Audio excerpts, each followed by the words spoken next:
En 1810 vamos a presenciar muchos cambios, no solo en cuanto al gobierno, sino también a los géneros artísticos que comienzan a manifestarse, pero también a cómo se emplean estos géneros en la sociedad de ese momento. Pero antes de eso, vamos a hablar del primer monumento que se formó en Buenos Aires, y es la Pirámide de Mayo. ¿Y por qué vamos a hablar de este monumento? Básicamente porque...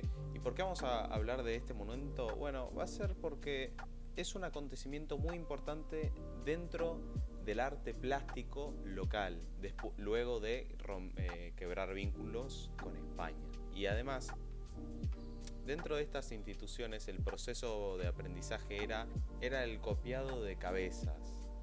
Era todo el tiempo copiar, grabado, todo el tiempo, era constante.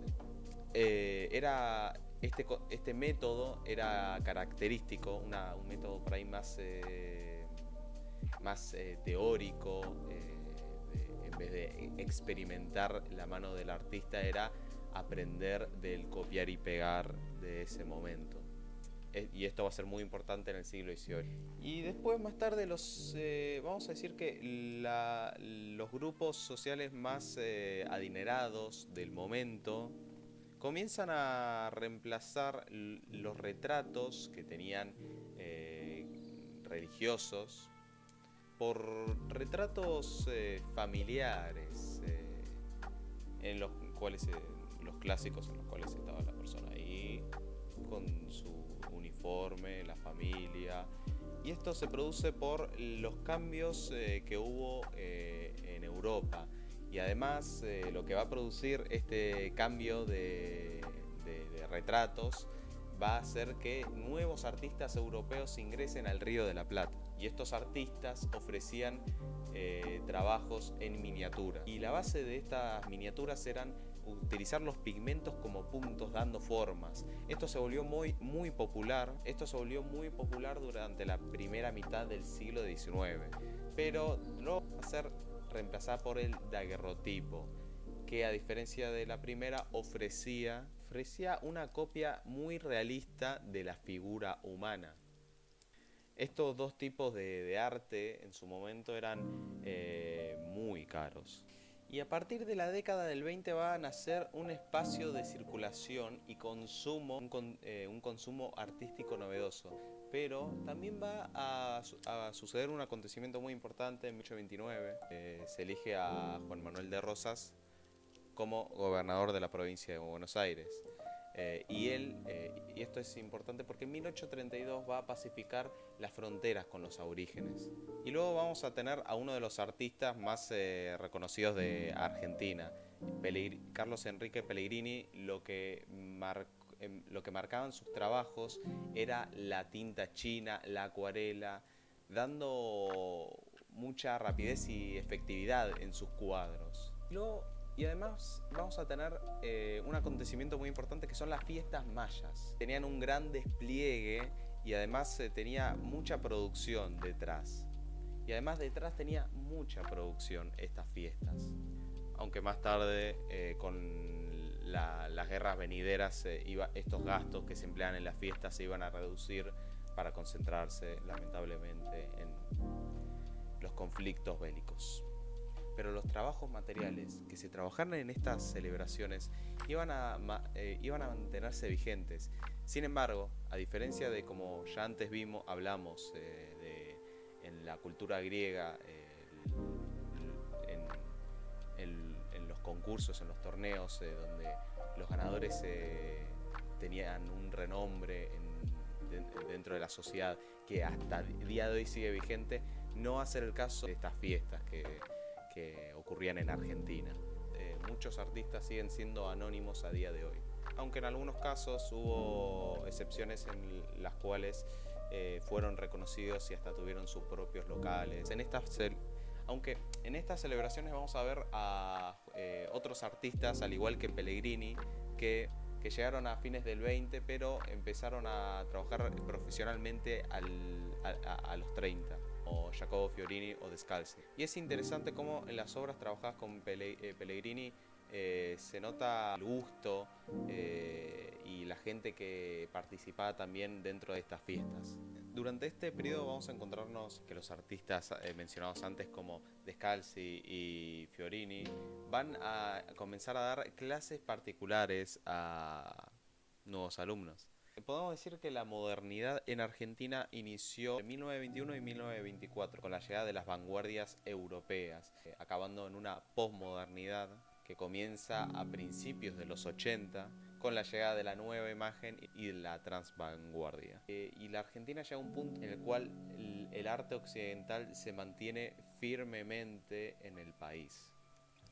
Pero a partir de los años 20 vamos a encontrarnos con el inicio de una modernidad que está relacionada con el cubismo y el futurismo. En un momento en el cual las discusiones que eran vigentes en su momento eran sobre la autonomía del arte en sí. Vanguardia formalista contra la vanguardia ideológica. El arte nacional contra el arte internacional. Algo muy difícil teniendo en cuenta que el arte argentino tuvo mucha influencia con Europa. Pero a partir de los años 30 vamos a encontrarnos con los grupos vanguardistas de París. Van a estar actuando mucho en estos tiempos con las enseñanzas de Othon, Fritz y André Loth. Y más tarde va a aparecer un grupo que va a estar apoyando la propuesta surrealista de Breton. Pero a partir de los años 40, el desarrollo de estos grupos y el impacto que tenía el arte Madi y el perceptismo, primeras vanguardias que nacen del Río de la Plata, aportan con el marco recortado, la escultura articulada y la pintura coplanar. Pero a partir de los años 50, en la Argentina va a aparecer la abstracción libre y las experiencias neodadaístas que ya habían surtido efecto en Europa, éticas existenciales, el arte óptico y la ruptura del informalismo. Con los 60 llega una nueva figura a la Argentina. Llega el pop, el minimalismo, el arte de objetos, conceptualismo, cinetismo, neoconstructivismo y una nueva vanguardia política.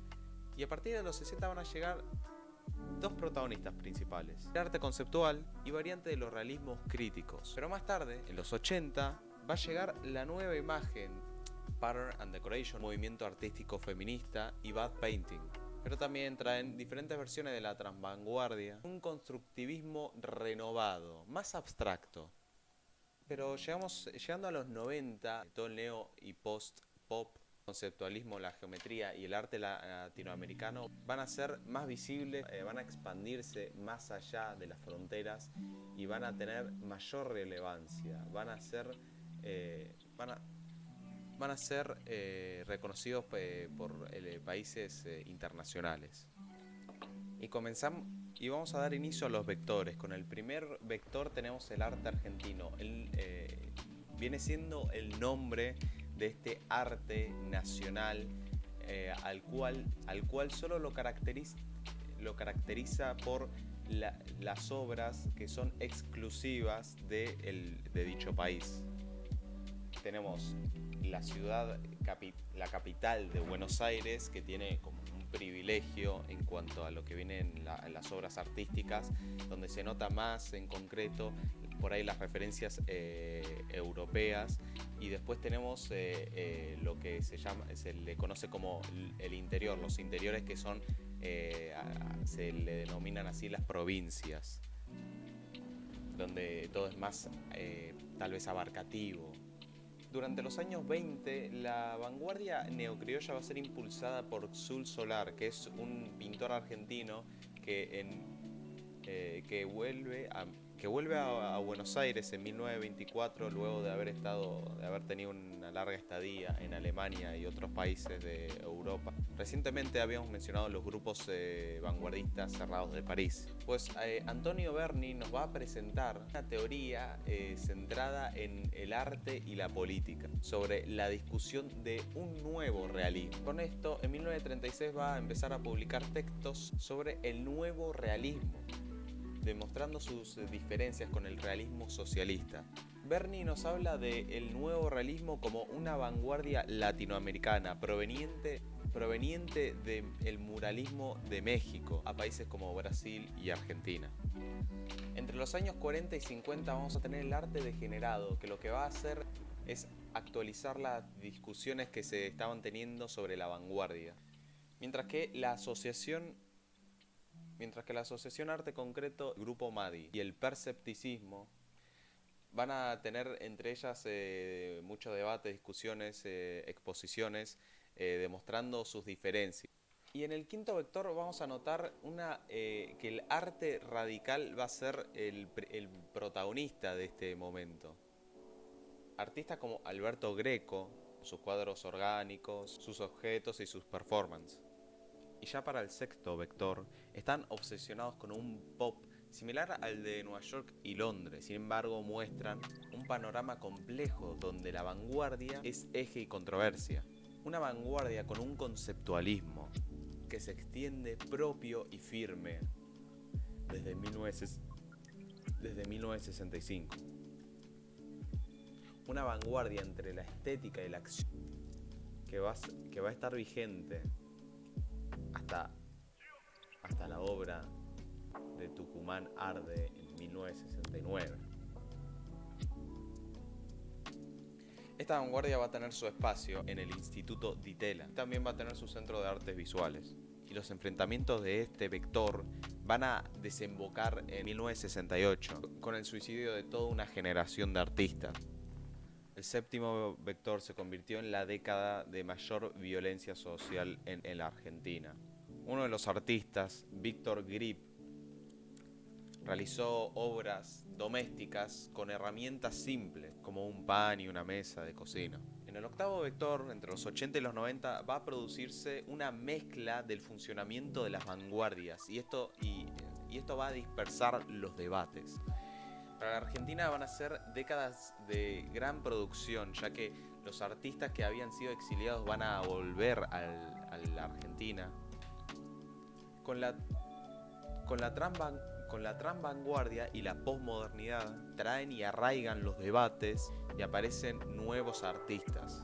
En el noveno vector tenemos uno de los cambios más importantes en el campo artístico argentino. Con el arte moderno y contemporáneo surgen cambios que alteran el funcionamiento, las relaciones entre los diferentes participantes y los distintos niveles de la institución de arte.